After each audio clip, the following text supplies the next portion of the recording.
Today we're going to be looking at the OBSBOT Tail Air, which is a camera that boasts AI tracking features, a 4K resolution, and a whole bunch of different connection methods and opportunities for creativity. If you're new here, I'm Cal. I make a bunch of different content across a couple channels, mostly this one, so subscribe if you find this kind of thing helpful. But let's get this set up and give it a try, see what it's like. Now you might be thinking, whoa, hang on, AI in a camera? That sounds a little bit complicated, doesn't it? Well, it actually isn't, because OBSBOT have their own app called OBSBOT Start that uses Bluetooth and Wi-Fi to connect to the camera to make setting up the AI features super simple. It literally takes a couple of taps. They even have some hands-free methods too to control zooming in and out by doing gestures with your hands. So using hand signals to zoom in and out and pan the camera and stuff like that. So even if you don't want to use the app all the time and you want it to be seamless, you've got those options because of the AI that's built in. It is so simple to set up in the app too. It took me a few seconds at most. It's a few taps and you're good to go. It's no different to pairing like AirPods or headphones, for example. It's just a couple of clicks, it talks you through it and you're good to go. I'll show you it on screen now as I'm talking, obviously, just in case you do need that walkthrough. And then when I did get it set up, I think I did what everyone else did. I double tapped my face to make it track me, which is all you need to do to set up the AI tracking. And then I walked around my room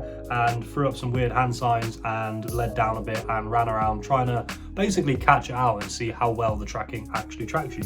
And it's really good, actually. It's actually very seamless. I want to quickly say thank you to OBSBOT for sending this out to me to review and have a look at and set up and show you guys how to set it up and what it does. If you do want to grab one for yourself and you're interested, there is a link in the description of the video. It is Cal from the future, and I have a 5% code for you now as well. So if you want to go on Amazon UK or on the OBSBOT website, I'll put both of those links below. Click my link, use the code NEWOBSBOT, that's NEWOBSBOT, and that will give you 5% off your order. It's eligible until the 31st of December 2024. So if you're watching that after this, I'm very sorry.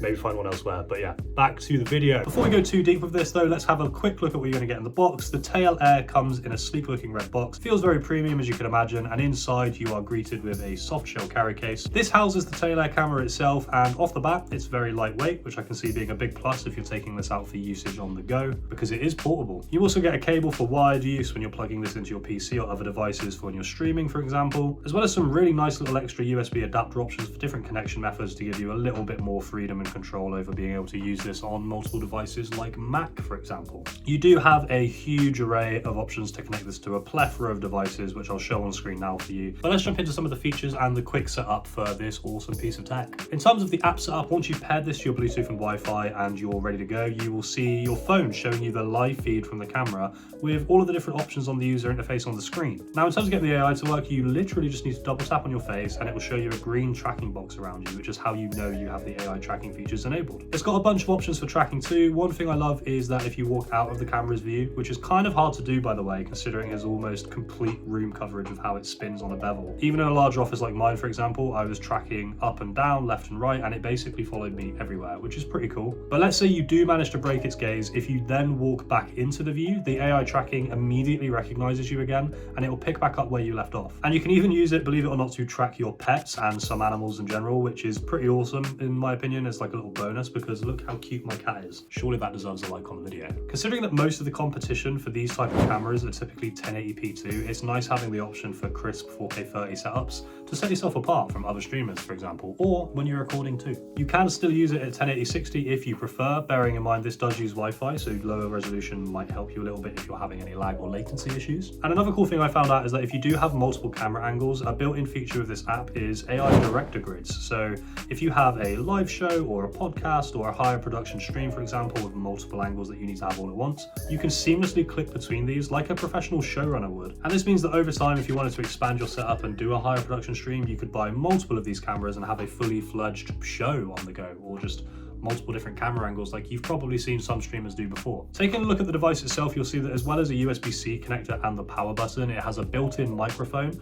as well as a 3.5mm jack for audio input if you want to connect your own higher quality microphone to record with too. And you'll see that this has a micro SD card slot because yes, you can use this portably. You can stick this on charge and then take it with you anywhere to film onto a micro SD card. So whilst this is a great camera for streaming and content creation in your home setup, there's something to be said for its ability to be a great camera for some holiday shots, recording on the go, or maybe maybe even IRL streaming if you have the mobile data to support that. I kept the camera turned on wirelessly to see how much I could stretch the battery life as a test as well. I managed to get it to solidly stay on for around 3.5 hours before I needed to plug it in or charge it at all, which again is pretty great, I'd say, for a compact device with 4K recording and AI features running amidst all of that. The only thing I have noticed is the tail air does get quite hot when it's running for a large amount of time, especially when it's plugged in, which admittedly didn't seem to impede any functions at all, but I figured it was worth a mention just to keep the review nice and honest. Now, this doesn't come with the device natively, it is an extra accessory, but I do recommend this if you are going to be streaming. It's an Ethernet adapter, so you can plug this into a wired connection whilst you're using it. It can just help to make your connection to it streamlined because obviously it does connect with Wi-Fi.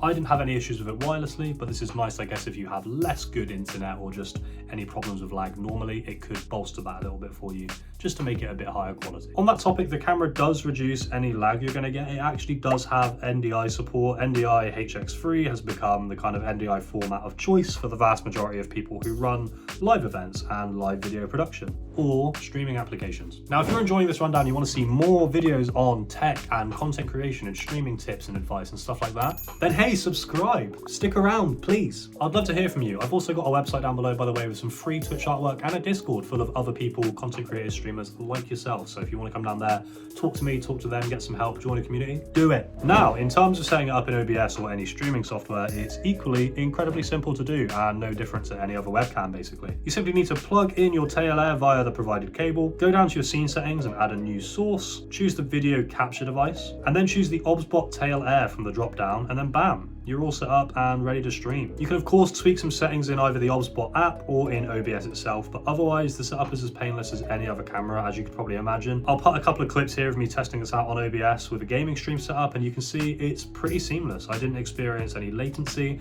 The AI tracking itself really smooth, really nice. I even tried to catch it out at one point by getting really low down and jumping up, sprinting across the room again, tripping up the features if I could, but it does a great job of keeping up with you, even with faster and more jarring movements. And the good thing is I was kind of expecting the bezel that spins to be a little bit clunky and robotic maybe, but it doesn't. It's really smooth, which feels like a really important feature for a camera that is going to constantly be swiveling. So that was nice to see. You can also get accessories for this, like a remote for the tail air to take some really accurate advantage of these features.